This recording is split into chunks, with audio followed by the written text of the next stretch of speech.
Merci d'être venus nombreux pour assister à cette conférence sur l'avion de transport militaire A400M. Je suis le général Brévot, je suis membre de l'Académie et je voudrais d'entrée remercier le général Vincent Carré de l'Armée de l'Air qui nous a fait l'honneur de venir ce soir nous parler de ce programme emblématique, l'A400M. Quelques mots sur le général Carré. Il est de la promotion 1983 de l'école de l'air et de formation de base, il est pilote de reconnaissance, où il a, en particulier dans toute sa période opérationnelle, volé à l'escadron 133 Belfort. Il a par la suite, après cette partie opérationnelle, passé une grande partie de sa carrière, et donc il en a une grande compétence, une grande partie de sa carrière dans les programmes nouveaux de l'armée de l'air. Il a commencé en particulier en étant commandant de l'escadron de chasse du Centre d'expérience aérienne militaire de Mont-de-Marsan, qui expérimente tous les nouveaux matériels militaires de l'armée de l'air. Il a également, en poste d'état-major, été affecté au ce qu'on appelle le BSA, sur le Bureau des systèmes d'armes, qui a donc la responsabilité de diriger l'ensemble des programmes de l'armée de l'air. Il est retourné à Mont-de-Marsan, il a été pendant 3 ans commandant de la base aérienne de Mont-de-Marsan, au moment où il s'y passait beaucoup de choses, et en particulier où il y avait de très nombreux travaux qui étaient faits pour accueillir le programme Rafale, puisque le Rafale arrivait dans l'armée de l'air à cette époque. Et puis, je ne vous cite pas tous ses postes, mais je terminerai par son poste actuel, qu'il occupe depuis 2013. Il est sous-chef d'état-major de l'armée de l'air, responsable de la préparation de l'avenir. Alors, un petit commentaire, parce que j'ai eu par le passé la même fonction que le général Carré. À l'époque, ça s'appelait sous-chef d'état-major programme. Et donc, on a été responsable de tous les programmes de l'armée de l'air. Eh bien, lui, avec le titre préparation de l'avenir, ça montre que non seulement il est responsable de tous les programmes de l'armée de l'air, mais également il a la responsabilité des plans de l'armée de l'air pour le futur, de l'infrastructure et de l'organisation. Voilà, alors évidemment, il est particulièrement compétent ce soir pour nous parler de l'A400M qui occupe une grande partie de son temps, puisque c'est un programme majeur et emblématique, non seulement de l'armée de l'air, mais des armées de l'air européennes. Je tiens à rappeler que c'est un programme européen. Et sans plus attendre, je lui passe la parole. Eh bien, mon général, merci beaucoup. Donc, je remercie bien entendu tout d'abord l'Académie de m'accueillir ce soir pour vous présenter ça. La ville de Toulouse aussi, qui m'a très bien reçu et qui donc nous facilite cette conférence. La conférence telle que je vais vous la faire, ce ne sera pas sur le programme A400 lui-même, parce qu'on a beaucoup dit de choses sur ce programme. J'imagine que certains d'entre vous le connaissent déjà, donc je ne vais pas vous rappeler tout l'historique. Je vais plutôt focaliser mon intervention sur les enseignements que nous tirons de cet avion révolutionnaire, on peut le dire, depuis bientôt 2 ans, qu'il est en service dans l'armée de l'air, puisque nous avons reçu les premiers exactement en même temps que j'ai pris mes fonctions, c'est-à-dire à l'été 2013. Cet avion, la conférence, je vais l'organiser comme cela. Alors, je précise en préambule que cette conférence, elle est prévue depuis longtemps, vous le savez, que ce programme a évidemment subi un coup douloureux au travers de l'accident qui s'est produit non le week-end dernier, mais celui d'avant. Donc, n'attendez pas de moi de révélations croustillantes sur ce qu'il s'est passé, parce que je n'en sais rien du tout. Je n'en sais rien du tout, donc je ne parlerai pas du tout de ce qui s'est passé. Donc, je préfère vous le dire en préambule, ça évitera toute question pour laquelle je ne pourrai répondre, ou je vous dirai mais que je n'en sais rien, puisque vous savez comme moi que c'est un avion turc, mais c'est un accident qui s'est passé en Espagne avec un équipage espagnol. Donc les Français, évidemment, sont intéressés par les enseignements au titre de l'utilisation, mais on n'a pas plus le droit d'en savoir que les Anglais ou les Allemands ou d'autres pays qui sont équipés de cet avion. Donc c'est un coup dur, évidemment. Ce n'est pas le premier programme qui connaît donc un accident au début. Maintenant, ce qui serait important de savoir, c'est évidemment ce qui s'est passé, de manière à ce qu'on puisse en tirer toutes les conséquences et les enseignements, de manière à ce que ça ne se reproduise pas, bien entendu, et que le programme soit consolidé. En tout cas, nous, Armée de l'Air, vous le savez, on on a poursuivi les vols parce qu'on croit en cet avion. Cet avion, on en est satisfait, vous allez voir au travers de ce que je vais vous dire. Et donc c'est pour ça que la France est le seul pays, d'ailleurs, à avoir poursuivi les vols depuis une dizaine de jours. Voilà, alors ça c'était donc évidemment pour mettre les jalons par rapport à l'actualité. Vous allez voir, je vais essayer de ne pas être trop long et ne pas faire uniquement une présentation sous forme PowerPoint avec quelques boulettes. Je l'illustrerai avec quelques films, donc nous aurons quelques séquences où vous pourrez vous reposer si je suis trop bavard. Alors, le rétex, alors excusez-moi, c'est comme ça, voilà, ça ira mieux. Donc je vais vous rappeler en gros pourquoi le programme, mais comme je vous l'ai dit en préambule, je vais pas du tout m'appesantir sur vous faire une chronologie détaillée. Ce que vous attendez plutôt, c'est quel est le sentiment de l'armée de l'air et le mien sur ce qu'on vit aujourd'hui avec cet avion, c'est-à-dire la manière dont on fait le soutien et la formation, et surtout dont on l'utilise en opération, et surtout dont on l'utilisera en opération. Parce qu'aujourd'hui, cet avion est un avion nouveau, donc il n'est pas encore abouti, c'est normal, il est au début du programme, donc tout ce qu'il doit savoir faire, il ne le fait pas encore. Mais c'est tout à fait normal, c'est la vie de chaque programme, en particulier dans le domaine aéronautique. Le Rafale, au début, ne faisait que de la défense aérienne, et puis petit à petit, on a étendu ses capacités. C'est la même chose avec l'A400, vous allez le voir. Donc, on a des premières briques, on en attend d'autres. Alors, ce programme A400, dont le nom est Atlas, donc je vous dirais parfois A400, je vous dirais parfois Atlas, c'est bien la même chose. Quand je dois le resituer quand même dans ce qu'en attendent les armées, en particulier l'armée de l'air, c'est très important. Alors cette espèce de rosace, elle représente quoi? Elle représente finalement le plan stratégique de l'armée de l'air. C'est vraiment notre feuille de route. Alors comme je suis en charge de la préparation de l'avenir, c'est particulièrement important pour moi. C'est vraiment ce que doit viser l'armée de l'air pour se restructurer, s'organiser et être capable de répondre à tout ce qu'on attend d'elle. Et on le voit, l'A400 est un des piliers qui nous permet de faire ceci. Donc il apparaît en clair dans les capacités de projection, et c'est bien au travers de l'A400 que l'armée de l'air sera capable de réussir ce qu'on attend d'elle dans les années à peu près 2020, qui est le cœur visé, avec une évolution qui n'est pas forcément la même selon les piliers, mais l'A400 est un des piliers qui nous permet de faire nos missions. Donc c'est très important, et c'est pour cela, bien entendu, que j'y attache une importance particulière. Bon, ça c'était bien pour le resituer en préambule, et puis je vous ai promis quelques petites pauses. Alors attendez, il faut que je retrouve la souris qui se promène là-bas, voilà. Je vous ai promis quelques petites pauses. La première, c'est une présentation un peu générale de l'avion. C'est un film que vous avez peut-être vu pour certains, mais enfin, ceux qui ne l'ont pas encore vu, eh bien le voici. Alors, on va le lancer. Normalement, il y a un petit peu, donc il dure 3 minutes, je crois, à peu près. Compatibilité.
un petit film pour vous mettre un petit peu donc, dans l'ambiance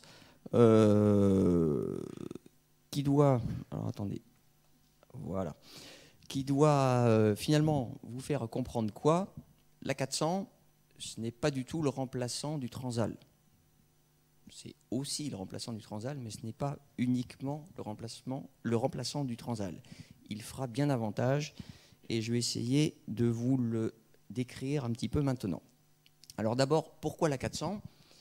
Donc l'originalité de cet avion, c'est un avion tactique, mais avec une allonge stratégique. C'est-à-dire, si on veut un avion stratégique, le C-17 fait ça très bien. Il projette donc du matériel avec un volume et un rayon d'action important. En revanche, tactiquement, c'est pas trop ça. Inversement, le Transal, il était très bien au point de vue tactique. Néanmoins, il a une charge offerte et surtout un rayon d'action et une vitesse qui sont pénalisantes lorsqu'on veut se projeter loin. La 400, l'ambition, c'est finalement de réunir les deux. Donc ça, c'est vraiment un avion qui est ambitieux et qui nous permettra, il y a une vision, on peut dire, à court terme dès maintenant, de réduire notre dépendance vis-à-vis des sociétés d'affrètement. Ça veut dire quoi? Aujourd'hui, vous le savez, la plupart des opérations se déroulent soit en Afrique, soit dans le golfe Persique, enfin, du moins dans les zones, ce qu'on appelle la bande sahélo-sahélienne, et donc principalement en Irak aujourd'hui. Ce sont des théâtres relativement éloignés. Les Transals, je vous ai dit, ils ont les pattes courtes, ils n'emmènent pas grand-chose. Donc pour pallier à ça, on est obligé d'affréter des avions, et ça coûte cher. Ça coûte cher, en plus, quand vous affrétez, vous n'avez pas la totale indépendance, ni des calendriers.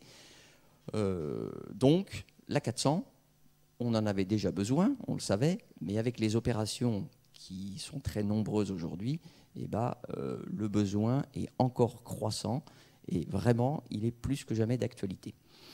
Alors cet avion, il a des capacités de transport inédites, et quand je vous disais qu'il ne ressemble pas, enfin ce n'est pas le successeur du Transal uniquement, normalement, on doit le voir au travers de ceci. Alors, ça évoque quoi, ce petit film? C'est finalement un chargement de VBCI.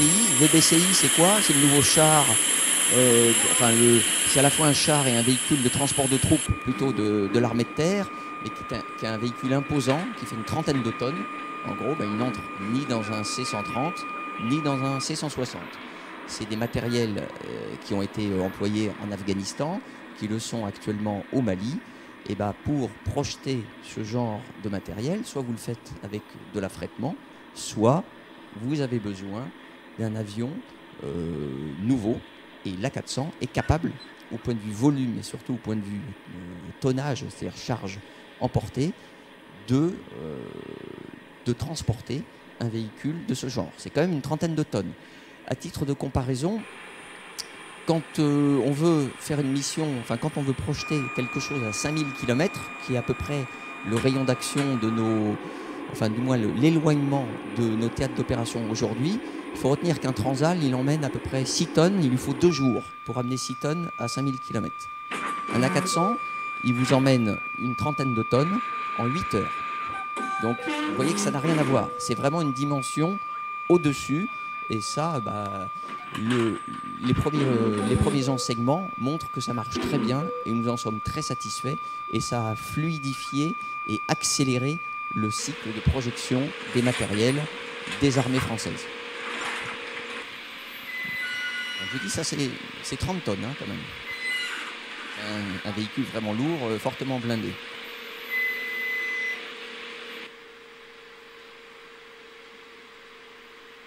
Donc, ce qu'on peut voir au travers de ce film, c'est que finalement le chargement est facile.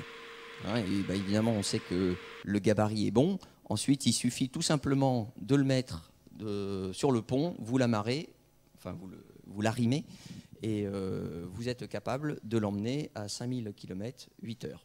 Donc ça, on était absolument incapable de faire ça auparavant. Il faut que je ferme. je vais un peu vite. Donc ça, c'est vraiment, pour nous, les armées, on entre dans un nouveau monde hein, avec un avion de ce genre. Ça, c'était une des spécifications. On voit que ça marche. Alors, au-delà de la mission de transport de fret, puisque là, on est un peu dans un volet logistique, l'A400, il est aussi attendu pour les capacités tactiques. Donc, les capacités tactiques, c'est ce que fait le Transal aujourd'hui, c'est-à-dire l'aérolargage, c'est-à-dire larguer à la fois des parachutistes, mais surtout du matériel, hein, parce que dans les opérations récentes, nous avons été amenés à larguer des parachutistes. Hein, vous avez dû voir qu'il y a 3 ans, il y a une mission qui a été faite sur Tombouctou avec ce type d'opération. Néanmoins, le largage de matériel, ça c'est utilisé quasiment tous les jours. Hein. En Afghanistan, on en a fait beaucoup, bien entendu, et on continue à en faire en Afrique. Donc ça, aujourd'hui, l'A400, je vous dis, on est à la première brique. On attend la brique suivante qui nous permettra de faire ça. Donc ces capacités tactiques, c'est vraiment attendu.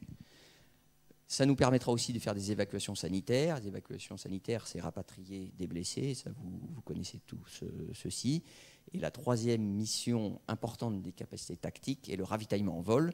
Ravitaillement en vol aussi bien de chasseurs, d'avions de chasse, que fait déjà, que faisait et que continue à faire le Transal, c'est-à-dire un Rafale, un Mirage 2000, peuvent ravitailler sur un Transal et donc pourront le faire sur un A400 dès que ces capacités tactiques seront arrivées, mais également les hélicoptères.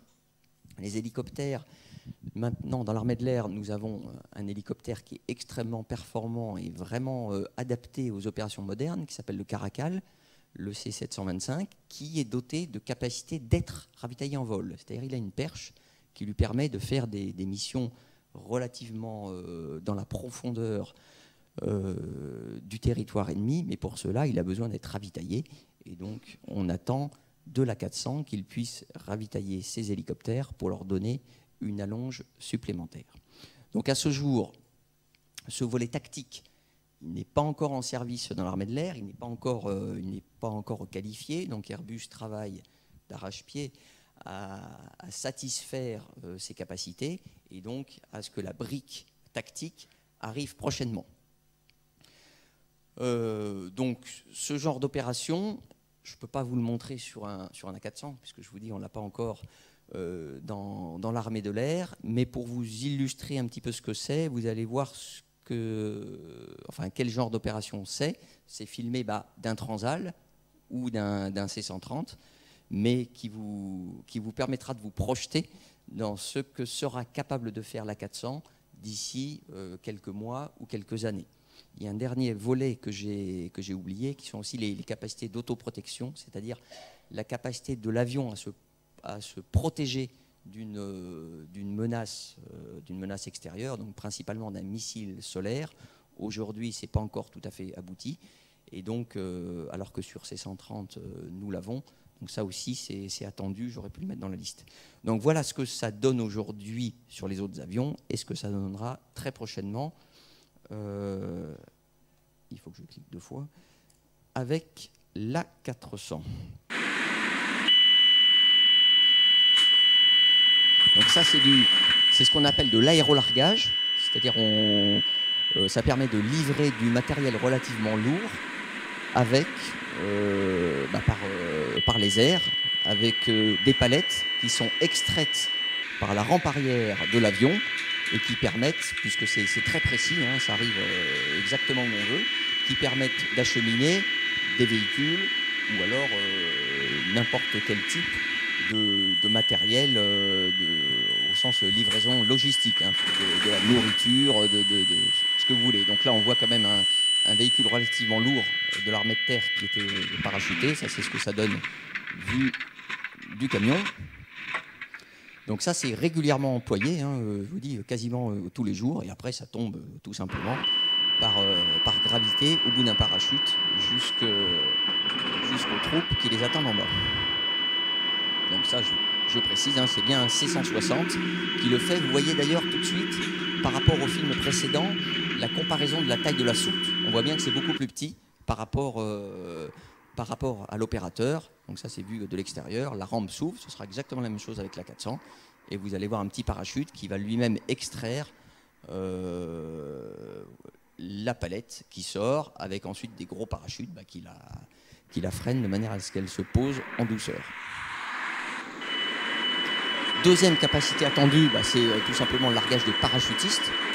Donc là aussi, c'est en cours de développement aujourd'hui, sachant que pour larguer des parachutistes, soit vous le faites par la rampe arrière, comme c'est le cas, ou par les portes latérales. On le fait en transal, et là aussi, c'est attendu pour la 400. Donc la prochaine évolution qui devrait arriver en théorie en fin d'année permettra de faire ce type d'opération, c'est-à-dire larguer des parachutistes sur une zone difficile d'accès par la voie routière. Ça, alors, je crois que oui, c'est les capacités tactiques, c'est aussi les posées d'assaut. Voilà ce que donne un posé d'assaut en transal, c'est-à-dire un atterrissage sous forte pente sur un terrain sommaire. Donc là aussi, ça fait partie de la seconde brique qui va arriver, dite la brique tactique. Donc la 400 ne le fait pas encore, mais va le faire prochainement. Et donc vous verrez à peu près la même chose. Donc bon là, il remet les gages, c'est pas représentatif, mais c'est-à-dire des atterrissages avec une pente très forte qui permettent de se soustraire à une menace lorsque vous êtes dans un environnement où seul l'environnement proche est relativement protégé et garanti. Donc ça vous permet d'arriver quasiment, pas à la verticale, mais presque. Et ça, donc l'autoprotection, c'est un C-130, vous voyez, qui tire des leurres. Là aussi, la 400 ne le fait pas aujourd'hui, mais va le faire prochainement et nous permettra d'utiliser l'avion sur des zones d'opération et des terrains un peu moins sympathiques, si on peut dire, donc où l'environnement est plus dangereux, tout simplement. Alors, donc ça, c'était vraiment ce qui était attendu de la 400. Donc, le volet logistique, vous l'avez compris, qu'on a quasiment déjà aujourd'hui, et le volet tactique, qui est encore en cours de développement, mais qui devrait arriver très prochainement. Le retour d'enseignement sur lequel je vais revenir dans les planches suivantes vont bien entendu se focaliser plutôt sur le logistique, puisqu'aujourd'hui, depuis 2 ans, nous avons fait principalement du logistique, puisque c'est la brique actuelle. Et je vous dis, on compte beaucoup sur la suivante, mais je ne peux pas encore vous la commenter dans la mesure où on ne l'a pas encore. Alors, sans trop entrer dans les détails, vous voyez une photo à la fois de la cabine et puis de la soute ouverte. La cabine, c'est à peu près analogue, vous qui êtes toulousain, vous avez la chance d'avoir Airbus à côté, peut-être vous avez visité les usines, bien entendu. Vous avez vu une cabine d'A380, ça ressemble. Il y a beaucoup, d'ailleurs, il y a beaucoup d'instruments, de panneaux qui sont communs entre l'A380 et la 400, parce que c'est à peu près la même génération d'avions. Donc il y a des communalités que vous voyez tout simplement au travers de cette photo du cockpit. Donc c'est bien un équipage à 2, ce qui n'était pas le cas du Transal, bien entendu, à 2. MC, c'est Mission Commander, c'est-à-dire pour certaines missions, on met un 3e en plus, mais tout est fait pour que ça marche à 2, parce qu'il y a une ergonomie et une présentation, une aide au travers du système qui permet de faire l'ensemble de la mission avec ces 2 pilotes. Bon, bien entendu, c'est un avion du 21e siècle, donc il est certifié à toutes les normes que vous pouvez imaginer au point de vue navigabilité. Donc ça, il y a aucune, c'est strictement conforme, et c'était bien entendu dans les exigences que nous avions fournies. Il fallait que ça puisse répondre. C'était une exigence de la France, mais aussi des autres pays partenaires, bien entendu. À la différence de ce que faisaient les avions antérieurs, il y a quand même, au-delà de la superposition des missions, il y a des réelles capacités nouvelles qui, là, pour le coup, sont vraiment nouvelles. Donc vous avez une situation tactique enrichie, c'est-à-dire que vous avez on donne beaucoup d'informations au système d'armes qui viennent de l'extérieur et qui au travers soit d'une représentation brute, soit déjà pré-traitée par des calculateurs, donne à l'équipage une fluidité et une compréhension de l'environnement qui est grandement facilitée. Donc ça existe bien entendu sur les autres avions civils que fait Airbus, mais pour un avion militaire, c'est une réelle avancée, parce qu'on le connaissait bien dans les avions de chasse. Dans ce domaine des avions militaires de transport, jusque-là, c'était beaucoup moins abouti. Donc vous avez une représentation liaison 16, donc c'est un système de transmission de données, d'informations, c'est-à-dire ça peut marcher avec n'importe quel type d'avion ou avec n'importe quel centre de contrôle. On peut vous envoyer une somme d'informations très très importantes qui après sont traduites de manière simple pour le pilote. Radar Warning Receiver, c'est-à-dire toute la situation électronique aux alentours et entre autres les menaces sont également représentées, absolument comme dans un Rafale, hein, c'est tout à fait le même genre de qualité d'information et finalement de facilité pour l'équipage pour mieux s'insérer dans un environnement qui peut être parfois très complexe. Une capacité d'approche autonome, ça comme son nom l'indique, là aussi ça ressemble à ce que c'est à peu près analogue à ce que fait déjà le Rafale aujourd'hui, c'est-à-dire être capable de faire une approche autonome, même par très mauvais temps. On savait le faire avec ces avions de chasse parce qu'on a focalisé pour certaines missions, on avait besoin de le faire en tout temps, y compris en très basse altitude.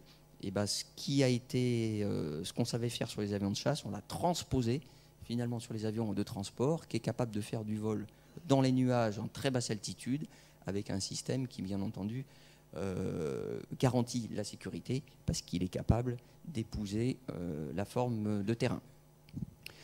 La navigation et donc le largage IMC, c'est-à-dire en vol aux instruments, c'est-à-dire on ne voit pas ce qui se passe dehors. Aujourd'hui, le Transal ou ces générations-là ne font leurs opérations que par beau temps. Avec un système comme cela, vous êtes capable de le faire, y compris par mauvais temps, si on ne voit pas le sol. Tout est suffisamment précis pour que ce soit possible. Les capacités de ravitaillement en vol, je vous en ai parlé. Alors, quand j'ai mis étendu sur cette planche, ça veut dire quoi? Le Transal, il est capable de ravitailler un avion de chasse. Néanmoins, c'est un avion qui vole lentement. Donc, c'est très contraignant pour le chasseur pour ravitailler sur un Transal. Parce que le général Brévaux s'en souvient probablement. L'A400, il vole quasiment 2 fois plus vite. 2 fois plus vite, ça change tout. Ça change tout en délai de projection, mais quand vous êtes dans un chasseur pour ravitailler, c'est complètement différent. Donc ça aussi, c'est vraiment nouveau et ça facilite finalement le travail des chasseurs. Et enfin, et ça c'est aussi c'est important et j'insiste dessus, le système de chargement, il est autonome, mais vous allez le voir un petit peu plus loin, il y a un réel système à l'intérieur de l'avion qui vous permet de faire le chargement. Donc auparavant, pour ceux qui ont peut-être vu ça, c'était un petit peu manuel. Il y avait un opérateur qui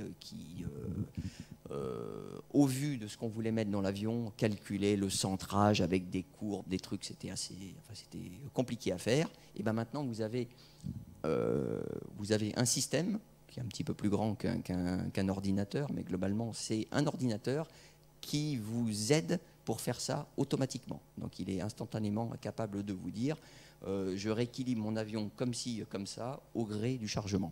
Donc ça, c'est automatisé et autonome. Et là aussi, ça facilite beaucoup, finalement, la fluidité, mais la rapidité des opérations de chargement, parce que tous ces calculs qu'on devait faire à la main, maintenant, ils sont automatisés avec ce système. Alors, bon, je vous avais dit que je ne le ferais pas, mais j'en fais quand même un tout petit bout. Le programme donc A400 Atlas, pour nous, la France, la cible est à 50 avions. Depuis l'origine du programme, la France a dit j'en achèterai 50 qui doivent remplacer. On avait une 60aine de Transal. Donc aujourd'hui, c'est comme ça. Enfin, notre cible est toujours à 50. Néanmoins, 50, c'est nombreux. Donc on sait qu'on en aura la moitié équipée pour les missions tactiques, c'est-à-dire toutes les briques tactiques, celles pour lesquelles je vous ai dit ça va arriver prochainement. On n'en a pas acheté autant que d'avions, Donc on ne les mettra pas sur tous les avions, sur la moitié. Alors c'est un programme à 6 nations géré par l'OCCAR, ça vous le savez. Vous avez en bas, sur les années récentes ou prochaines, finalement la capacité de livraison. On voit bien la montée en puissance des livraisons de cet avion. Hein. Le premier est sorti en 2013. Je ne parle pas des 6 prototypes. Hein. Je parle le premier avion qui était vraiment destiné aux armées de l'air, était le numéro 7, celui que nous avons en France, qui est donc arrivé en 2013, que vous voyez ici. Et avec après un plan, un pic. On voit que le pic de production, il est très clairement en 17-18. Donc là, on est en pleine phase de montée en puissance. Et vous voyez au travers de ces livraisons globales, quelle est la part française? C'est les barres rouges. Donc les Français, on est plutôt au début et on sera à la fin. Donc ça a été construit comme ça avec les nations, sachant que vous voyez ceux qui en ont aujourd'hui. C'est la France qui en a donc 6. On est en cours de réception du 7e. Enfin, officiellement, il n'est pas encore à nous, il est encore à Séville. Donc on en a 6. Les Turcs en ont 2. Donc, malheureusement, vous savez, celui qui s'est écrasé l'autre jour aurait dû être leur 3e avion. Mais c'était encore dans les tout premiers vols. Hein. Ce n'était pas du tout un vol turc, hein. C'était encore un vol de constructeur. Mais enfin, les Turcs en ont 2. Les Anglais en ont 4. Les Allemands 1. Et la Malaisie, qui est le seul client vraiment export, on a déjà 1 pour une cible à 4. Donc au total, aujourd'hui, la cible est à 170 avions, mais avec une production qui, vous le voyez, s'étale au-delà de 2030. Néanmoins, ça, c'est ce qui a été construit dès l'origine du programme. On a bien l'intention que ce chiffre augmente, parce que c'est un avion qui a de réelles capacité et un réel potentiel d'export. On est au tout début, donc les gens regardent ça, évidemment, mais très rapidement, quand il va être mature, quand la brique tactique sera prête, il y a beaucoup de pays qui vont être intéressés par cet avion parce qu'il est vraiment révolutionnaire et très intéressant. Et très probablement, ça fera une production qui est à peu près analogue à ce qu'on connaît aujourd'hui avec le Rafale, où pendant de nombreuses années, on voyait les gens hésiter à l'acheter, et à partir du moment où il y en a un qui le prend, et là, c'est parti. Et ça s'enchaîne à un rythme à tel point qu'on a presque du mal à fournir les clients. Il est fort probable que ce soit la même chose avec l'A400, à partir du moment où on va voir que tous ces pays historiques, si on peut dire, l'utilisent, en sont satisfaits et ça marche bien, il y a vraiment d'autres nations qui vont en acquérir. Et donc la cible à 170 va très probablement augmenter. Et il faut tous l'espérer parce que ce serait une bonne nouvelle pour Airbus, bien entendu. Alors le programme vu de chez nous, alors il y a quelques redites avec ce que je vous ai dit oralement. Donc l'arrivée du premier avion, donc ce MSN 7, qui s'appelle, pour l'anecdote, Ville d'Orléans. Le deuxième, c'est Ville de Toulouse, vous savez. On va baptiser le troisième prochainement, qui s'appellera Colmar. Mais aujourd'hui, il n'y en a que 2 qui ont formellement un nom, donc Orléans et Toulouse, parce que c'est des villes et des bases historiques. Donc il est arrivé le 1er août 2013. Un standard, je ne vais pas entrer dans les détails, IOC, c'est-à-dire Initial, c'est-à-dire en gros la première brique logistique dont je vous ai parlé, c'était qu'une demi-brique. Mais c'est normal, parce que tous ces programmes maintenant, ils sont ce qu'on appelle incrémentaux, c'est-à-dire au fur et à mesure, on améliore l'avion au travers de capacités, de logiciels améliorés. Donc c'était un standard qui était vraiment le tout premier, qui était encore très très basique. Donc en 2013, on nous en a livré un deuxième, hein, donc on en a eu 2 livrés, voilà.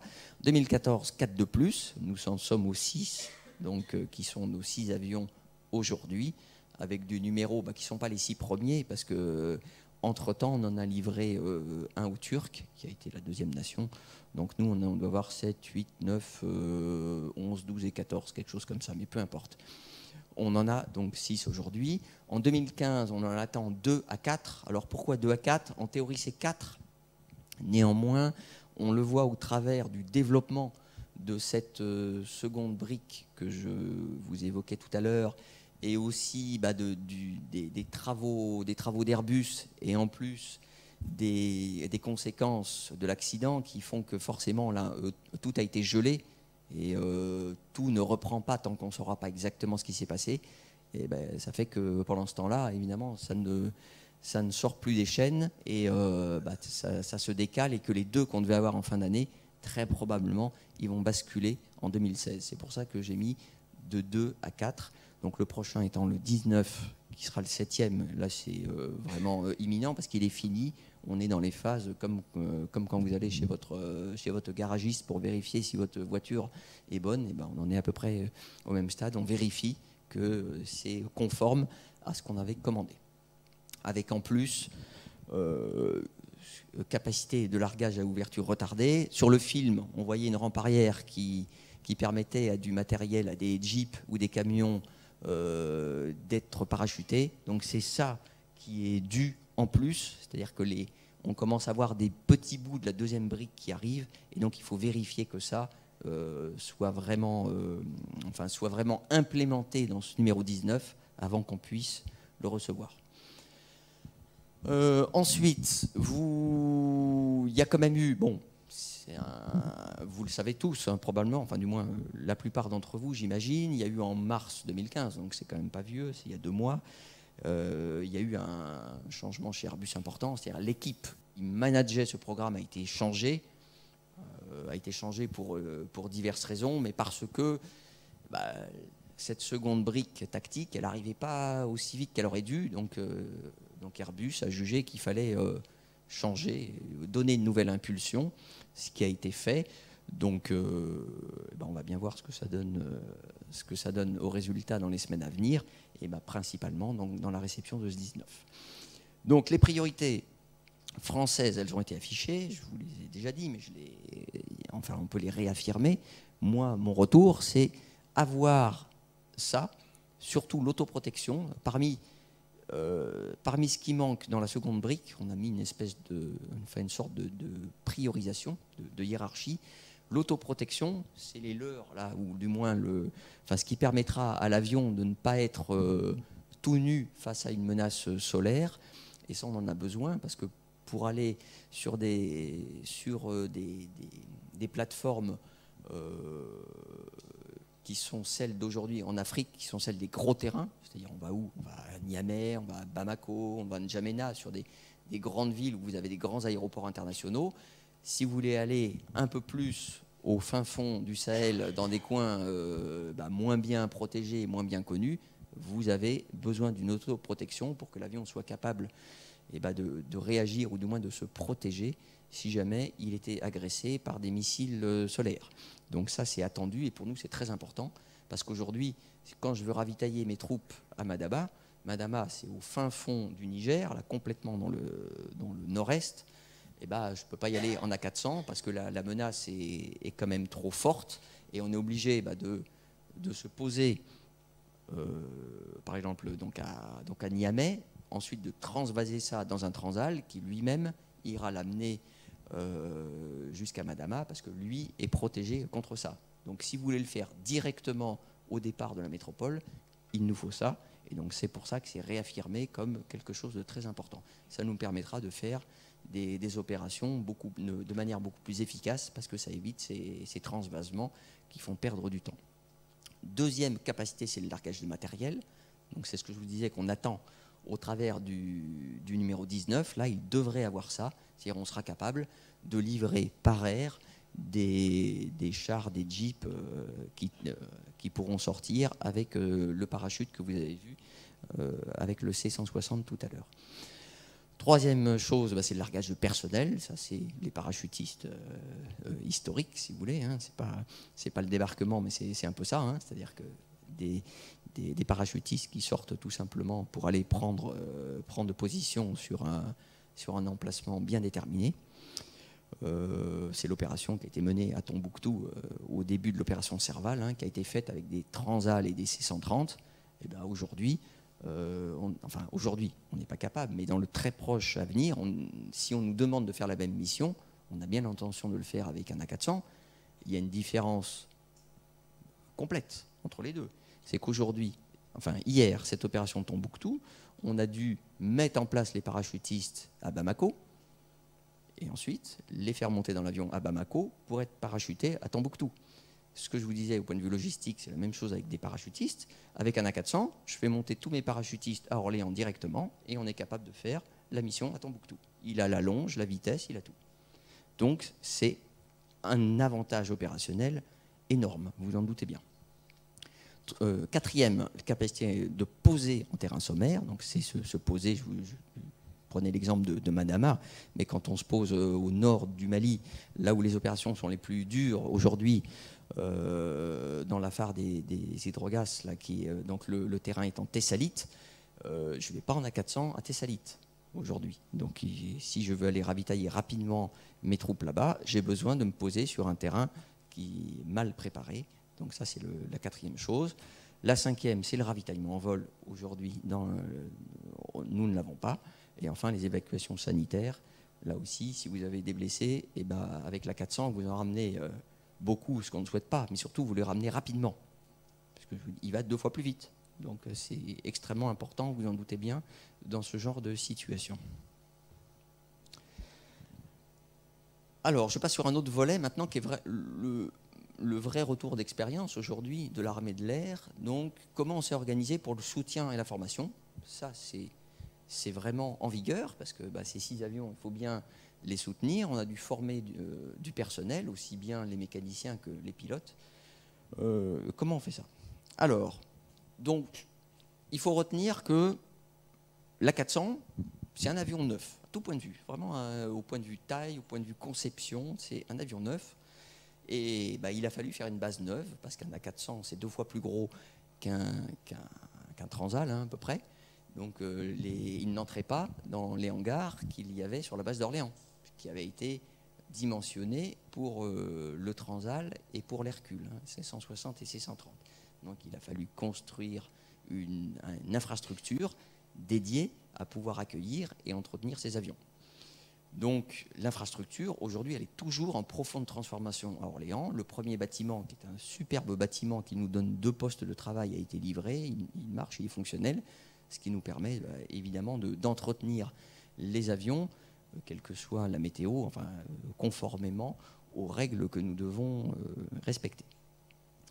Le concept, il est strictement identique à celui des autres avions de l'armée de l'air, à savoir, donc je vous ai dit, conforme à la politique, c'est-à-dire on a regroupé tous les spécialistes dans une unité qui s'occupe de la maintenance. Ce n'était pas le cas auparavant dans l'armée de l'air. Pendant longtemps, les mécaniciens ont été un petit peu, on peut dire, dispersés au sein de chaque escadron.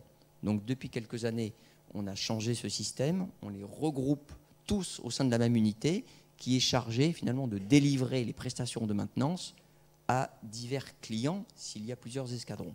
Donc ce principe, qui est en vigueur pour le Rafale, le Transal, ce que vous voulez, on ne l'a pas changé pour la 400, c'est bien celui qui est donc en vigueur. C'est un principe qui s'appelle l'ESTA, donc c'est un escadron de soutien technique aéronautique.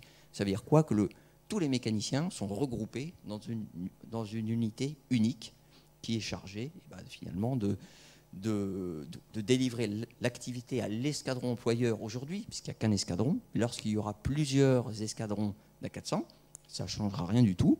Il y aura toujours une seule unité qui simplement dira à l'escadron 1, 2 ou 3, toi je te donne 2 avions aujourd'hui, toi tu en veux 3 demain, je m'arrange pour que tu en aies 3. Donc ce concept de regroupement, il est déjà en vigueur au sein d'un bâtiment dédié qu'on va voir sur la planche juste après. Ça c'est un peu pour la partie mécanicien, si vous voulez, et pour la partie pilote, personnel navigant, il y a un simulateur qui est parfaitement fonctionnel, qui a été construit en temps utile, mais là aussi dans un bâtiment nouveau, dédié, etc., à côté de l'escadron, qui est vraiment superbe, un simulateur qui est très très bien. Pour l'instant, il n'y en a qu'un, et là, on est en train de doubler, c'est-à-dire d'équiper la deuxième partie avec un deuxième simulateur, avec un intérêt qui est évident au sens que les équipages s'entraîneront davantage, mais surtout ça permet de ne pas s'interrompre lorsqu'il y a des mises à hauteur logicielle. Je vous ai dit que c'est un avion incrémental au point de vue logiciel, donc régulièrement il faut changer les ordinateurs ou du moins implanter une nouvelle version logicielle qui aujourd'hui nous oblige à arrêter le simulateur le temps qu'on reparamètre ça. Quand vous en avez deux, bah, évidemment, vous pouvez le faire donc alterner un coup l'un, un coup l'autre, et vous n'avez aucune rupture de formation. Alors, le concept, ce nouveau bâtiment, vous le voyez ici, donc il est, bref, c'est un grand bâtiment, mais qui est impressionnant parce que la 400, on ne s'en rend pas bien compte au travers des planches, mais pour ceux, enfin, certains d'entre vous l'ont peut-être vu, c'est un avion, quand on est au pied, c'est vraiment impressionnant. Le haut de la dérive, on est vraiment très très haut, quoi. Le sol paraît très bas, et donc il a fallu construire un bâtiment avec un toit extrêmement imposant, donc analogue à ceux que vous voyez, que vous voyez chez vous, enfin chez vous. Du côté de Blagnac et Colomiers, là, avec des très gros hangars dans lesquels on peut rentrer entièrement l'avion, dérive comprise. Cet escadron donc, de regroupant l'ensemble de nos mécaniciens, aujourd'hui on a deux surfaces couvertes, on a trois surfaces couvertes, pardon, parce qu'en fait il y en a un, mais il y a un deuxième escadron, il y a un deuxième bâtiment à côté, mais on ne va pas entrer dans les détails. Quand vous avez un nouvel avion, ça veut dire que tous les matériels d'environnement, ils doivent être aussi nouveaux. Donc il faut s'équiper de ponts qui permettent d'aller inspecter cette dérive qui est très très haute. Quand on change un moteur, vous allez le voir juste après, ben, on le voit là au travers de la taille. Le moteur, les ailes sont hautes. Donc pour changer un moteur, il faut des échelles, des matériels dédiés. Tout est impressionnant. C'est vraiment un gros avion. Et il a fallu se configurer et s'adapter de manière à pouvoir faire la maintenance de ce genre de matériel. Donc avec des difficultés qui sont celles liées à la taille, hein. C'est absolument identique à ce qu'ont connu la plupart des compagnies aériennes ou des maintenanciers aéronautiques quand ils ont eu la 380 par rapport à un avion antérieur. C'est deux fois plus gros, donc on change tout. Il faut raisonner autrement. Alors, pour vous donner une petite idée, ne serait-ce qu'une hélice, voilà ce que ça donne. Quand c'est, vous allez voir par rapport aux mécaniciens, vous voyez que ça va venir. Voilà. Vous voyez la taille, hein, si vous voulez. Hein. Ça, c'est une hélice, donc il y en a 4 comme ça. Et en plus, vous voyez, c'est très haut. Donc il faut un palan. Enfin, il y a une utilisation qui n'est pas la même que sur un avion pour lequel c'est beaucoup plus simple. Ce qu'on peut voir aussi, c'est que toute la documentation est électronique. Donc chaque mécanicien a son petit ordinateur portable dans lequel toutes ces procédures, ces checklists sont finalement enregistrées. Donc toute la doc papier qu'on avait connue auparavant, ça c'est vraiment c'est terminé, c'est révolu. Et donc tout se fait comme ça au travers de données qui sont soit extraites de l'avion, soit insérées dans l'avion et qui permettent de faire l'ensemble de la maintenance. Et ça marche bien avec quelques difficultés inhérentes évidemment à la jeunesse de l'avion. Hein. On avait connu exactement la même chose avec le Rafale, à savoir que cette documentation électronique, il faut vérifier qu'elle est bonne, et souvent on le vérifie quand on fait la première opération. Là, on se rend compte qu'il y a un truc, tiens, il aurait fallu mettre un truc un petit peu différent là. Donc ça, on travaille en étroite collaboration avec les autres pays qui sont dotés d'A400 et surtout avec Airbus pour sans arrêt améliorer cette documentation de manière à ce qu'elle soit bien entendu fiable, ce qui est le cas, mais surtout qu'elle soit la plus pratique d'emploi possible pour le mécanicien. Le concept de maintenance, je vous ai dit, on en a commandé 50, mais il n'y aura qu'une base. Même le jour où on aura les 50 avions, ils seront tous basés à Orléans. Alors, jamais vous n'en aurez 50 à la fois à Orléans. On n'a même pas imaginé ça. Aujourd'hui, vous avez toujours au moins les 2/3 des avions de transport qui sont répartis à travers le monde parce qu'ils sont soit en opération, soit en train de faire des allers-retours avec les opérations. Donc, on ne serait pas capable de poser les 50 A400 à Orléans, mais ça, ce n'est pas très grave. Ce qui est important, c'est qu'on se soit dimensionné, configuré pour assurer finalement la vie et l'entretien de ces 50 avions. Les les règles de navigabilité, je les ai un petit peu évoquées tout à l'heure, mais je reviens un peu dessus. Donc, on doit être conforme à ce qu'on impose maintenant, ce que j'appelle au XXIe siècle, c'est-à-dire tout doit être vraiment strictement respecté avec des règles de traçabilité et la manière de faire les opérations qui est très suivie. Hein. C'est un peu comme dans un poids lourd, vous le savez, il y a des disques, tout est enregistré. Ben maintenant, pour les opérations, y compris les opérations de maintenance basique, c'est le cas. Tout est vraiment suivi et au travers de l'informatique, bien entendu, ça vous permet de le faire. On a un contrat de soutien avec un sigle horrible que vous voyez, FRUKIS. FRUKIS, ça veut dire quoi? Ça veut dire French et UK Into Service Support, c'est-à-dire on a un contrat vis-à-vis de l'industriel, donc Airbus, qui est commun avec les Britanniques, puisque les Britanniques ont 4 avions maintenant. Donc on a passé un contrat commun de manière à ce que certaines prestations soient partagées entre eux et nous, parce que 1 plus 1 ne font pas forcément 2 dans ces cas de figure. Et évidemment, l'intérêt, c'est de gagner un peu financièrement et que ça nous coûte moins cher. Ensuite, il est prévu de garder le maximum d'interopérabilité avec les autres nations, c'est-à-dire ce qu'on fait avec les Britanniques aujourd'hui. On dialogue beaucoup avec les Allemands, qui en ont qu'un, mais qui commencent à voir arriver leur flotte, puis les Espagnols, qui vont bientôt recevoir les leurs, de manière à ce qu'on fasse le maximum de prestations en commun. Donc ça peut être des prestations d'entretien, mais de formation également. On a tout intérêt à mutualiser ça. Donc on développe encore beaucoup ces idées. Nous en sommes encore au balbutiement, parce que c'est le tout début, et parce que tous les pays ne sont pas encore pleinement dotés de l'A400, mais il y aura une réelle coopération européenne dans le domaine, au sens des utilisateurs. Je me rends compte que... non, ça je vous l'ai fait voir. Alors, le centre de simulation, ou de formation, hein, parce qu'il ne fait pas que de la simulation, c'est là où aussi on forme les personnels. Donc vous avez ce qu'on appelle un full flight simulator, c'est-à-dire un vrai simulateur qui bouge, où vraiment, je peux vous dire, vous croyez vraiment que vous êtes dans l'avion. Hein, c'est très difficile, enfin on ne peut pas faire la différence. Hein. Donc ça, il y en a un prochainement, un deuxième, hein, ce que je vous disais. Les deux étant plus mis en réseau, c'est-à-dire qu'on pourra s'entraîner à faire des vols en patrouille à 2 avions avec des procédures, les 2 simulateurs étant branchés entre eux. Donc ce que simule l'un sera injecté dans l'autre et réciproquement. Il y a un simulateur aussi de chargement. Je vous ai dit que tout ce chargement, il est fait au travers d'un ordinateur et d'un système qui aide le loadmaster à positionner du mieux possible le centrage de l'avion. Là aussi, un simulateur dédié pour que les loadmasters puissent s'entraîner. Il y a vraiment un truc qui, pour eux, leur facilite la vie.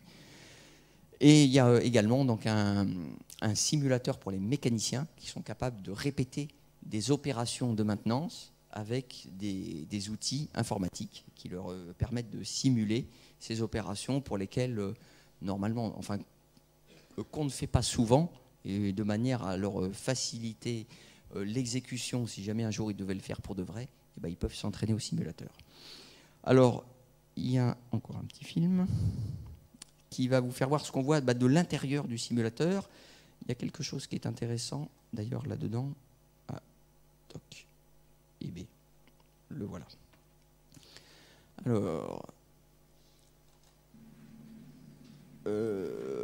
vous allez voir qu'un des pilotes a un petit drapeau allemand sur la manche. C'est normal, parce qu'on a eu pendant 2 ans un Anglais qui était complètement inséré dans l'équipe, dans l'escadron, et un Allemand aussi, et même l'instructeur. Vous voyez, on voit bien que celui qui contrôle au simulateur, c'est un Allemand aussi.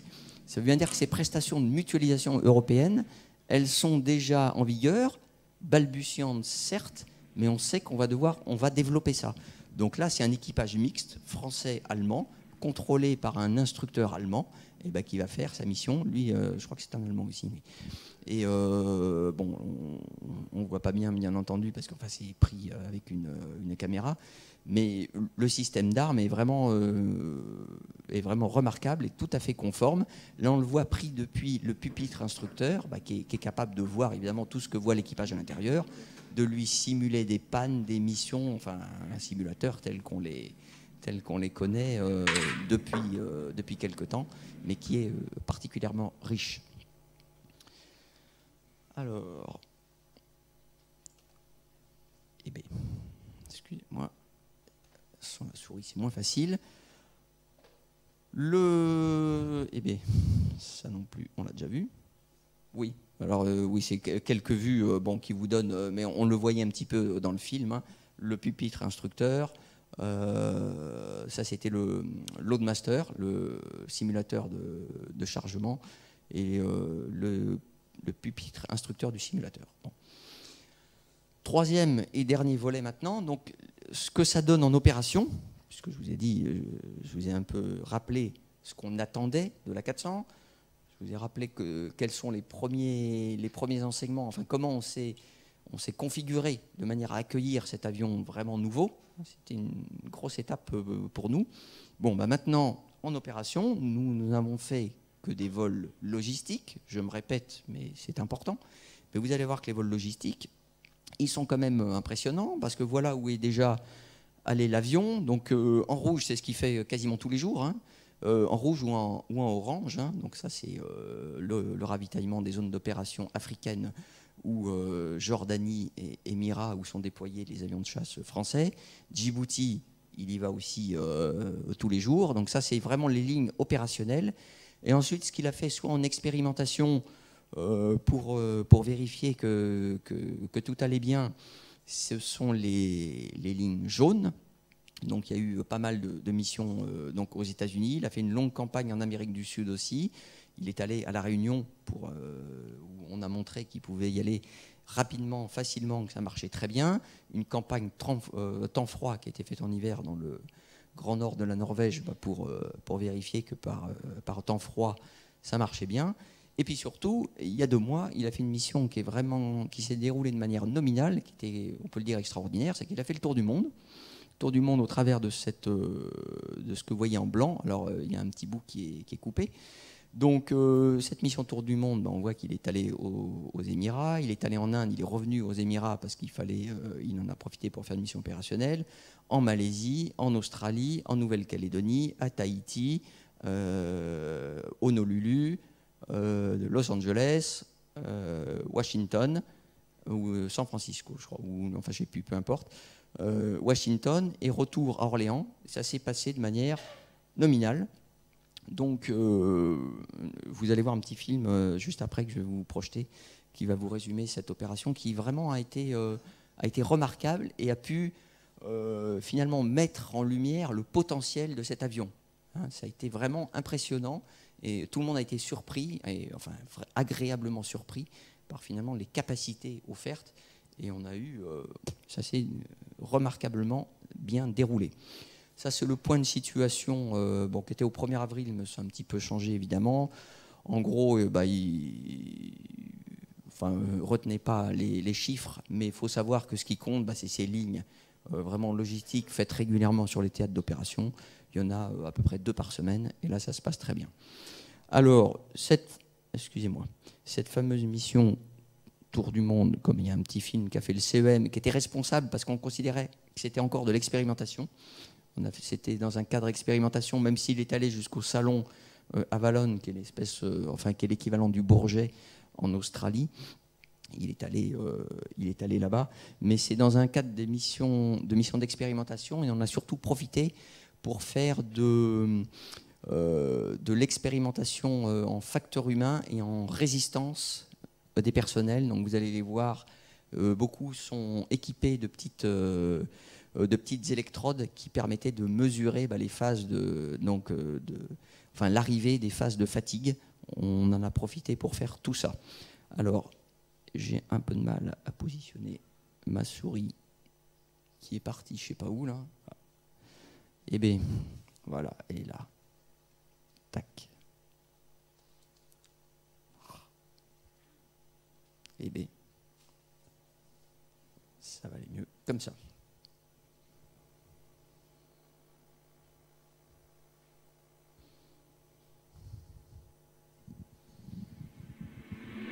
Ça, c'est tout frais, hein. C'était il y a 2 mois, même pas.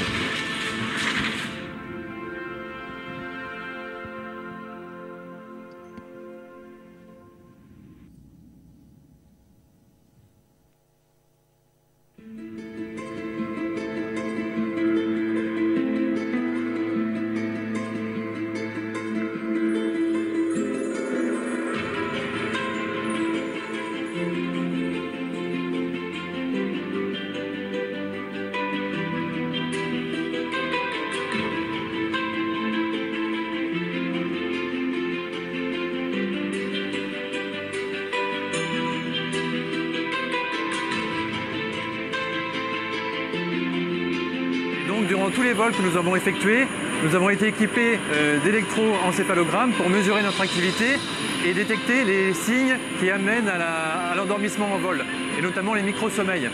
Et donc c'est la raison pour laquelle nous portons pendant tous les vols ces électroencéphalogrammes sur la tête. Nous avons également un actimètre au poignet qui mesure notre sommeil durant toute la mission et remplit de manière régulière un planning de sommeil. Et tous les 2 heures pendant le vol, nous effectuons des tests de vigilance. A400M apporte des capacités supplémentaires pour les armées, puisqu'il permet de transporter beaucoup plus de matériel, beaucoup plus loin et beaucoup plus vite que ne le font aujourd'hui le Transal et l'Hercule.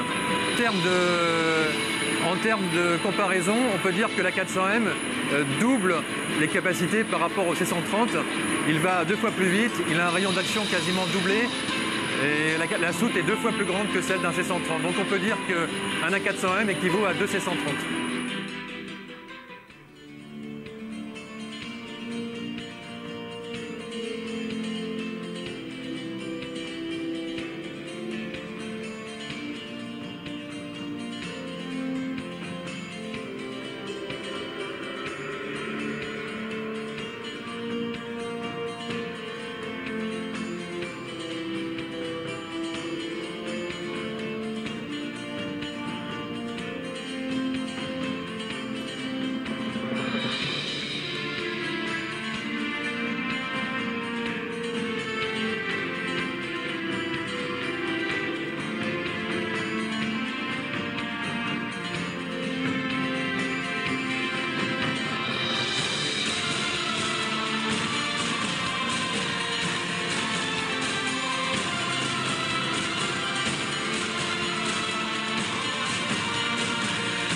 Cet après-midi, j'avais à cœur de venir voir ces équipages d'A400M qui font un tour du monde, qui est à la fois une mission de démonstration des capacités de déploiement opérationnel extrêmement rapide de cet avion, mais sur lesquels ils testent aussi énormément de choses sur les vols longue distance, les vols longue durée, avec notamment de nombreuses analyses physiologiques sur les conséquences sur le personnel.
Alors, pour ceux qui ont été observateurs, alors vous avez pu remarquer que, je vous ai dit, il n'y a eu aucune panne, malgré des conditions météo très très changeantes, hein, parce que vous avez vu que c'est passé de 35 degrés, il faisait -9 à Washington, au milieu de la neige, avec des degrés d'hygrométrie totalement différents. Il n'y a eu aucune panne.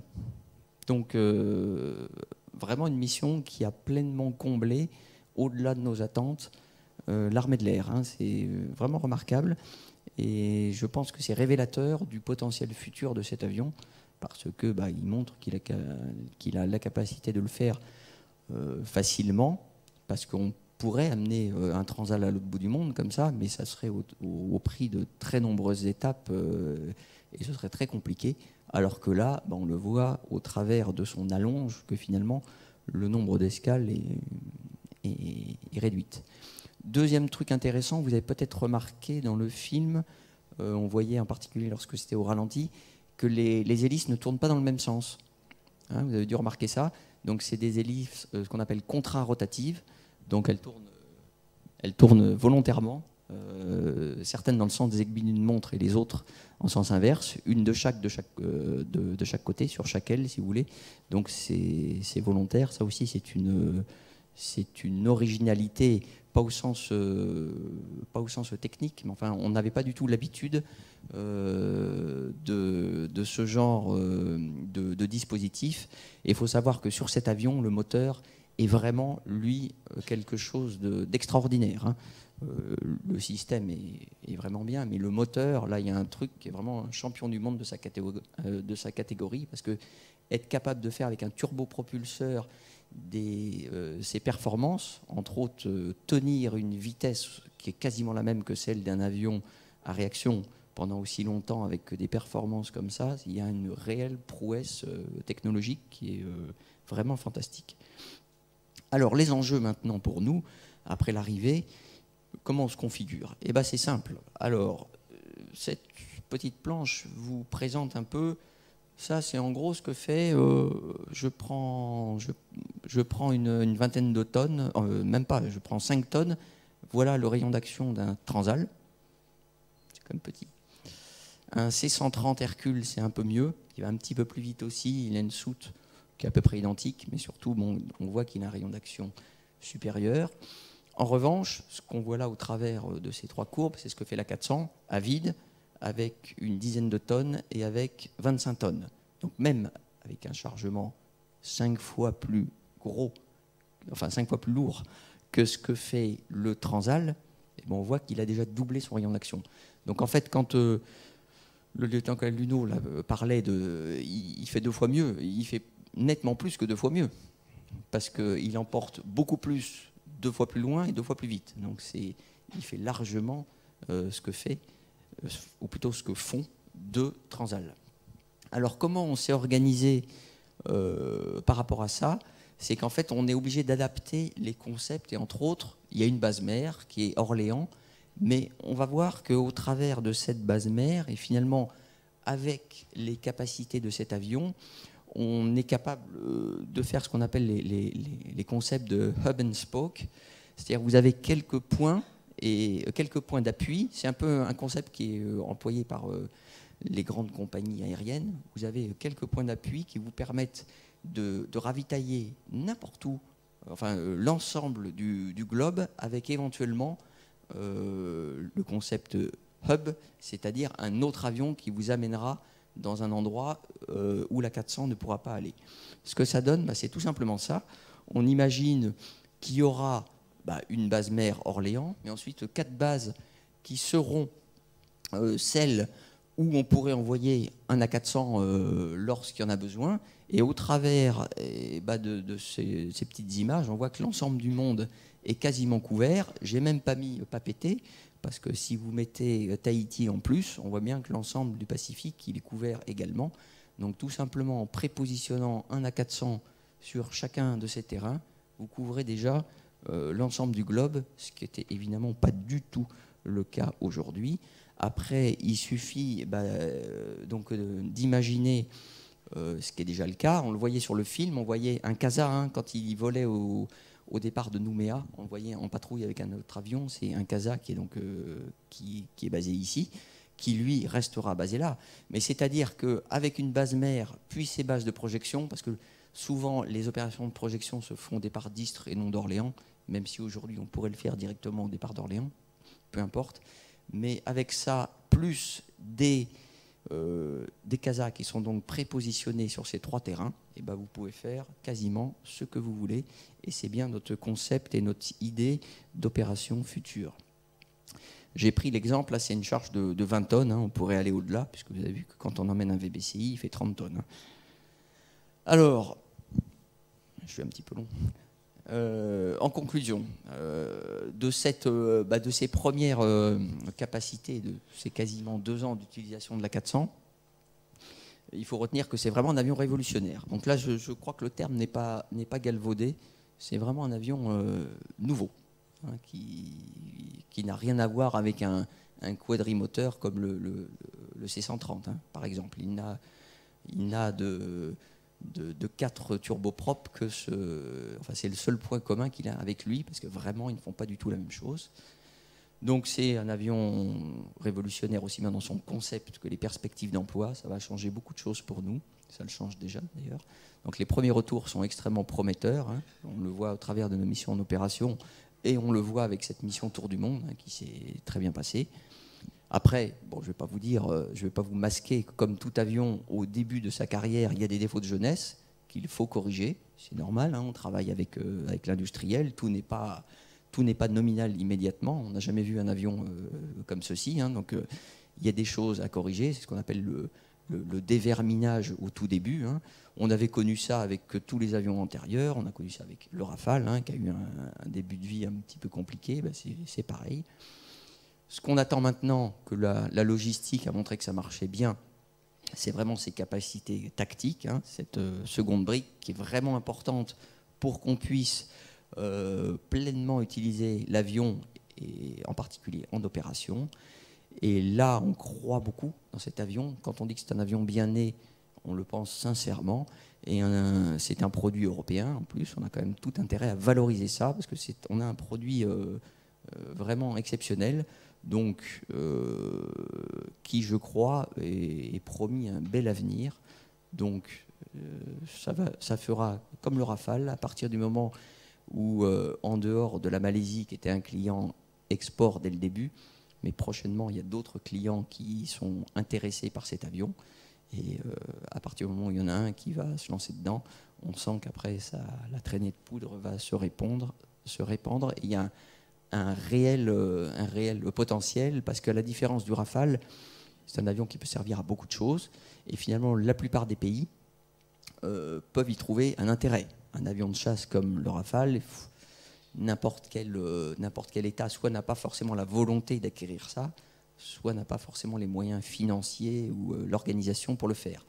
Avec ça, le Luxembourg n'en a pris qu'un, mais ça lui suffit. Mais on peut très bien imaginer un avion qui permet de satisfaire les moyens d'un pays qui n'a pas forcément des ambitions militaires démesurées. Donc un vrai produit à valoriser, parce qu'on considère que à chaque fois qu'on vendra un avion, à chaque fois qu'on vendra un Atlas, finalement, c'est des retombées intéressantes pour tout le monde, économiquement bien entendu, mais même au point de vue utilisation. Plus il y a d'utilisateurs, plus on partage les expériences et plus on s'enrichit. Donc nous-mêmes, on a tout intérêt à ce qu'il y en ait beaucoup qui soient exportés. C'est vraiment notre ambition maintenant, sur laquelle on travaille avec le constructeur Airbus. Voilà, j'ai un petit peu débordé, il reste en théorie 10 minutes, mais moi je peux dépasser largement. Et si vous avez quelques questions, eh bien je suis prêt à y répondre.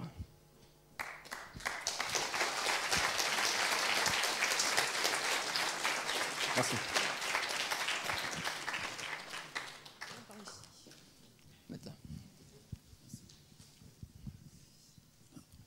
Oui, alors j'ai une question courte d'abord, avec réponse éventuellement encore plus courte.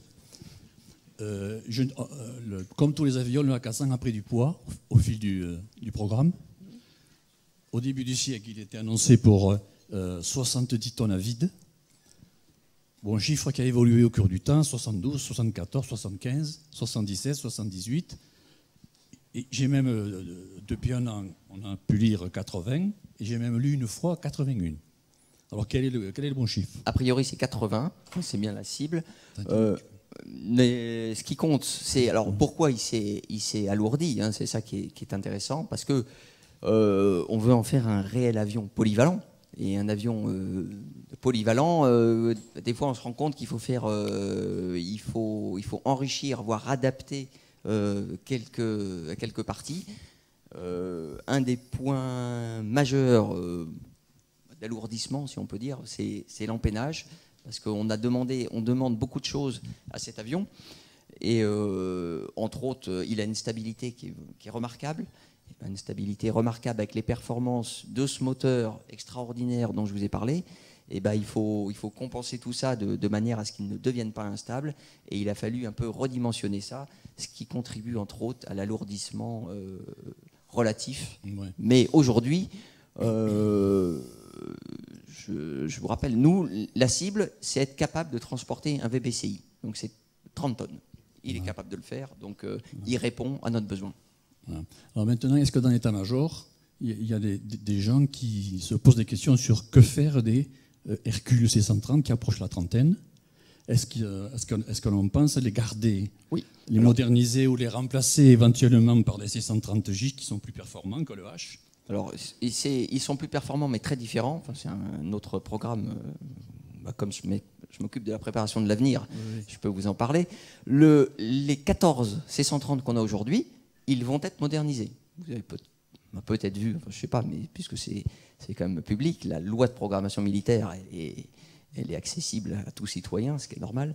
Et dans la loi de programmation militaire, il est prévu que ces 14 C-130, on lance la modernisation cette année, en 2015. Donc l'appel d'offres est d'ailleurs lancé par la DGA, c'est en cours. Donc ces 14 avions, ils vont être un peu rénovés. C'est-à-dire non seulement on va les mettre dans une configuration 21e siècle, c'est-à-dire ils pourront voler dans l'espace aérien d'aujourd'hui, ce qu'ils ne sont pas tout à fait capables de faire aujourd'hui.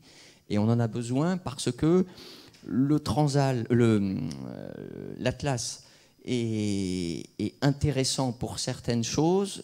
Il y a, en revanche, on pourrait y voir un petit défaut, c'est que c'est un avion imposant.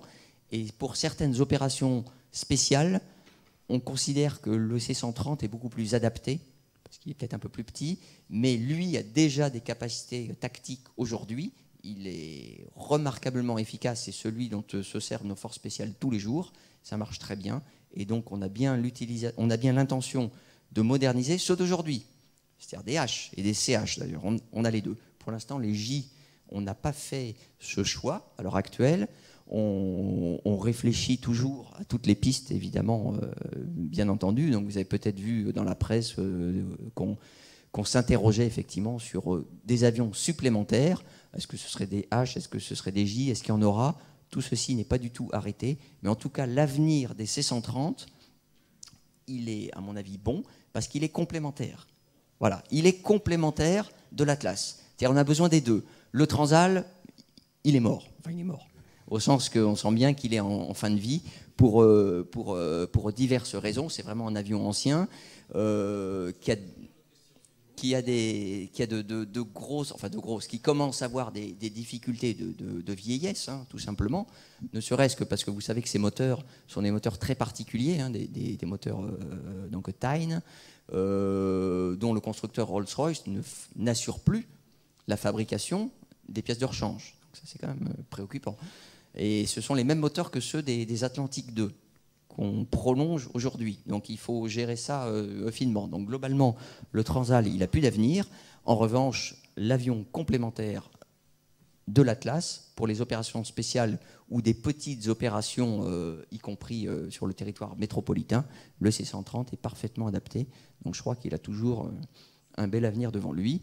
Il est également prévu dans les travaux futurs que le C-130, parce que là on le rénove un petit peu, on va lui donner donc quelques années de potentiel supplémentaire, mais il y aura un successeur à cet avion, qui pourrait être du C-130J d'ailleurs. Hein.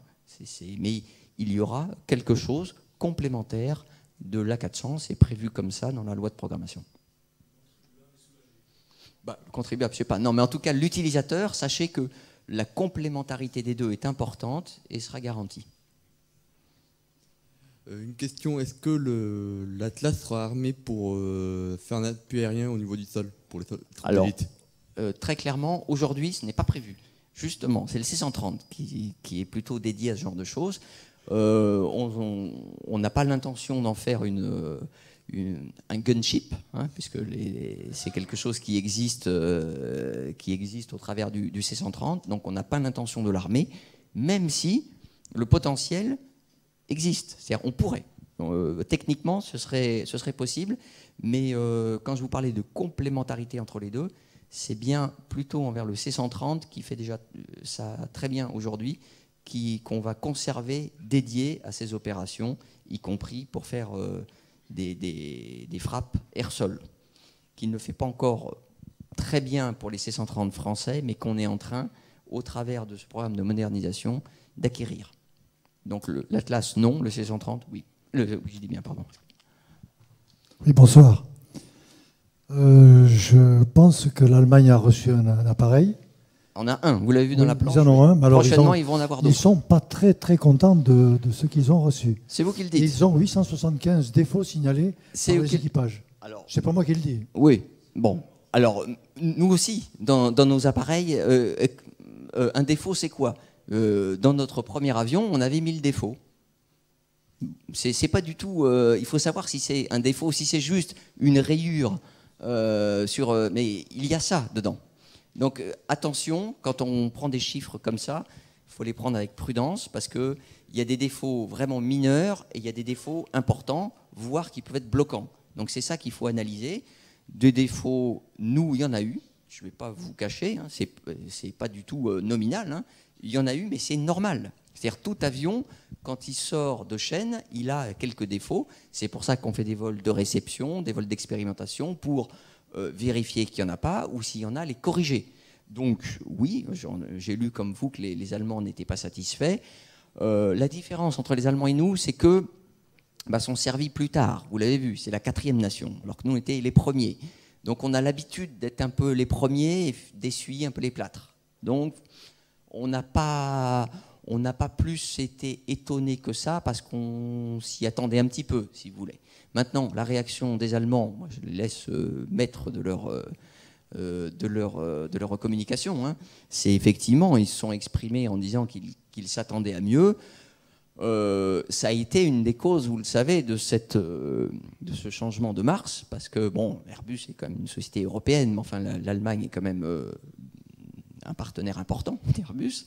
Donc ils s'attendaient un peu à mieux, et je pense que c'est ce qui a accéléré le changement d'équipe, le mouvement, de manière à garantir qu'effectivement tous ces défauts qui ont été constatés, on ne les retrouve pas sur les avions futurs. Normalement, plus ça va, moins il y en a. Hein. C'est toute sortie de chaîne, et à peu près avec une courbe, il y a de nombreux défauts, mais sur l'A380, c'était pareil au début. Et aucun avion sort de manière nominale. Enfin, le premier, on n'a jamais vu ça, et je pense que on n'est pas prêt de le voir. Donc, il ne faut pas s'inquiéter du nombre de défauts, il faut surtout analyser quels défauts il y a. Parce qu'effectivement, si vous avez un moteur monté à l'envers, c'est embêtant. Mais voilà, il faut voir ce qu'il y a derrière ce chiffre. Oui, alors on en a davantage avec les Britanniques, parce que les Britanniques les ont depuis plus longtemps. Ils en ont 4, donc ils ont eu un équipage inséré chez nous en avance de phase, de manière à ce qu'ils gagnent cette expertise. Avec les Allemands, on en a un peu, mais moins, parce qu'ils sont vraiment au tout début. En plus, ils volent très peu, leur avion, à cause de cette déclaration, et puis ils ont une organisation qui est très différente. Donc en revanche, avec les Britanniques, eux ont eu aussi des défauts, mais ne les ont pas... médiatisés comme les Allemands, donc on a davantage de contact avec les Britanniques. Oui. Avec les Allemands un petit peu, mais ça va venir. Ne serait-ce que parce que la formation de nos personnels non navigants, des mécaniciens, va être commune. Donc ça, de fait, on a besoin d'avoir de nombreux contacts avec eux. Oui, bonsoir, merci de votre conférence. Deux questions courtes. Est-ce que potentiellement la 400M va être qualifiée sur des pistes un peu spécialisées comme Tromelin en l'océan Indien? Et la deuxième question, c'est est-ce qu'il est envisagé de faire une exploitation des A400M en en pool européen avec les autres pays exploitants? Ça, c'est une très bonne question, la seconde. Alors, la première, pour le cas particulier de ces îles, oui, lorsqu'il aura les capacités tactiques, il pourra se poser aux mêmes endroits que le C-160 aujourd'hui. Or, le C-160, il va dans ces îles éloignées de l'océan Indien. Donc, strictement, je réserve un peu, mais je pense que oui. En revanche, ce qui est sûr, c'est qu'il sera adapté pour les terrains sommaires. Donc aujourd'hui, les essais n'ont pas encore été faits, mais vont être faits là très prochainement en France, hein, d'ailleurs, dans un terrain dans le nord-est de la France qui est représentatif de pistes en mauvaises conditions, molles, enfin ce que vous voulez, qui n'est pas une piste comme à Blagnac, et qui nous permettra de vérifier qu'il est capable de se poser et surtout de repartir de terrains sommaires. Le cas particulier de la longueur de la piste dans les îles de Tromelin, je suis pas. Alors, je réserve, mais enfin, globalement, il sera capable de se poser sur des pistes en gazon, en latérite, en sable, enfin, toutes les pistes sommaires. Après, c'est lié, évidemment, à la longueur et surtout la portance de la piste, hein, puisque vous savez que chaque avion a ce qu'on appelle c'est proportionnel souvent au nombre de roues.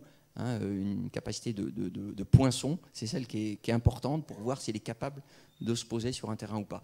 Et dans ce cas très particulier, je ne sais pas. Alors votre seconde question sur le pool, aujourd'hui, ce n'est pas prévu. Mais on réfléchit, nous, entre armées de l'air, et c'est une impulsion qui viendra très probablement du niveau politique, de se regrouper. Alors on s'est déjà partiellement regroupé au sein d'une instance qui s'appelle l'EATC, hein, qui veut dire...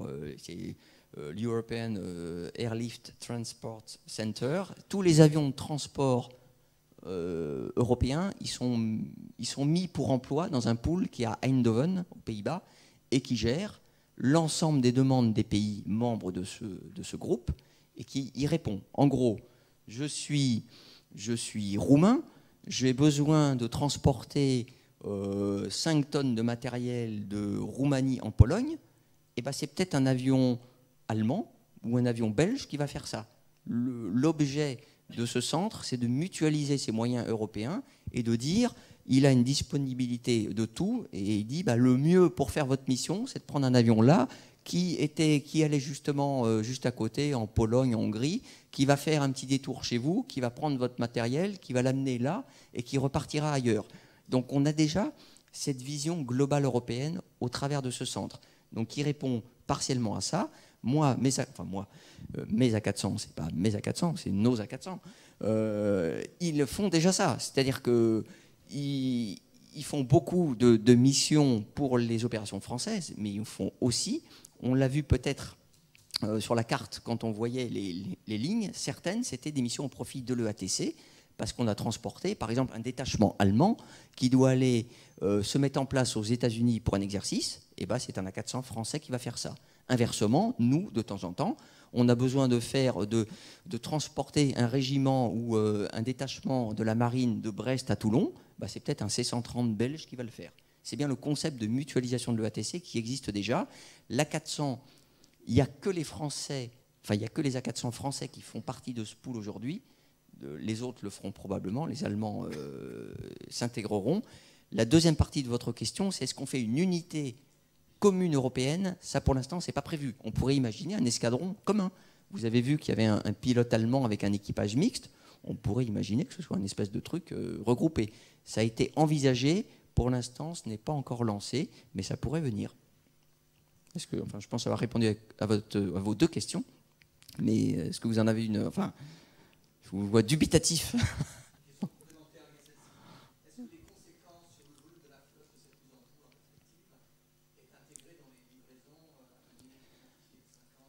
Vous voulez dire, est-ce que ça pourrait remettre en cause les 50? Aujourd'hui, très clairement, tous les pays ont un déficit de transport. C'est pour ça d'ailleurs qu'on est obligé d'affréter. On voit bien qu'on a un déficit. Donc ça m'étonnerait que même en se mettant en commun, et quand on voit le nombre d'opérations, et je ne suis pas certain qu'elles diminuent dans les années à venir, honnêtement, le besoin de transport et de projection, il est croissant, il va continuer à être important. Et donc, heureusement qu'on a cette mutualisation, parce que ça permet d'absorber des pics en mettant en commun. Et je pense que c'est une très bonne chose. Il faut savoir que ça se fait dans le domaine des avions de transport tactique. On le fait aussi dans le domaine du ravitaillement en vol maintenant, puisqu'on a les mêmes problèmes de déficit du nombre d'avions ravitailleurs. Et donc, on mutualise ça, ce qui fait que de temps en temps, les avions français ils sont ravitaillés par un avion allemand, anglais, néerlandais, et réciproquement, de temps en temps, nos C-135 ravitaillent des avions étrangers, bien entendu. C'est une mise en commun avec ce qu'on appelle un système, tout simplement, on mesure, il ne faut pas que ce soit toujours le même qui donne aux autres, donc il y a un système de balance pour vérifier que tout ça est à peu près équilibré. Bonsoir. Le simple civil que je suis se pose des questions sur la grande vulnérabilité d'un avion de transport à basse altitude, au moment de l'atterrissage, au moment du décollage. On a vu récemment, dans ce qu'on peut appeler la guerre russo-ukrainienne, quand même les Ukrainiens se faire descendre 2 ou 3 Antonov par des gens... ils n'en ont pas perdu que dans les phases de décollage et d'atterrissage. Enfin, ils ont perdu beaucoup d'avions. Qu'en est-il vraiment donc des... contre-mesures électroniques ou de choses... Alors, la protection de ces avions à basse altitude. Je n'ai pas beaucoup insisté dessus parce que je vous ai dit, aujourd'hui, il n'y en a pas. C'est en cours de développement. Ça fait partie, pour nous, dans l'arrivée de ce que j'appelle la deuxième brique, les capacités tactiques, c'est ce qu'on juge le plus important. C'est ce qu'on veut en premier dans ces améliorations. Parce que, comme vous le dites, un avion de transport, c'est très vulnérable dans ses phases de décollage et d'atterrissage, et qu'il lui faut un système de leurrage, enfin de brouillage ou de leurrage, enfin quelque chose qui lui permette de ne pas être vulnérable, et entre autres de ne pas pouvoir être abattu pendant ces phases délicates, sachant que ici, je ne veux pas dire que c'est exclu. Je veux dire, on pourrait très bien imaginer que vous avez des gens qui menacent les avions ici, mais la menace quand vous allez sur les théâtres en Afrique, là, elle est importante. Et donc, c'est très important que nos avions puissent se soustraire, ne soient pas vulnérables, au moins en choc, globalement, ne s'écrasent pas si jamais un missile de ce genre leur est lancé. Maintenant, pour ce qui est tout simplement des munitions, ce qu'on appelle les petits calibres, ça, vous n'aurez aucun système qui va vous permettre... Alors, on blinde le cockpit de manière à ce que les pilotes ne soient pas, ne soient pas touchés, parce que, évidemment, là, l'avion ne serait plus contrôlé, mais il est impossible de blinder entièrement un avion, il pèserait beaucoup trop lourd, bien entendu. Donc ça, pour le coup, le jour où vous aurez... diverses rafales sur des gars qui se mettent en fin de piste, il ne sera pas protégé, pas plus que n'importe quel avion. Bien, je vous propose... Non, nous sommes obligés d'arrêter, je suis désolé, à cause du temps qui s'est écoulé. Je vois à vos questions que vous avez été particulièrement intéressés par ce que nous a présenté le général Carré, et en particulier qu'avec un tel exposé, nous sortons des exposés habituels où on ne nous parle que du programme, et là vous voyez vraiment ce que ça représente, ce que cet avion représente pour les armées de l'air modernes. Je dis bien les armées de l'air, car il ne faut pas oublier que ce sont les armées de l'air européennes. Je vous propose de remercier le général Carré en l'applaudissant.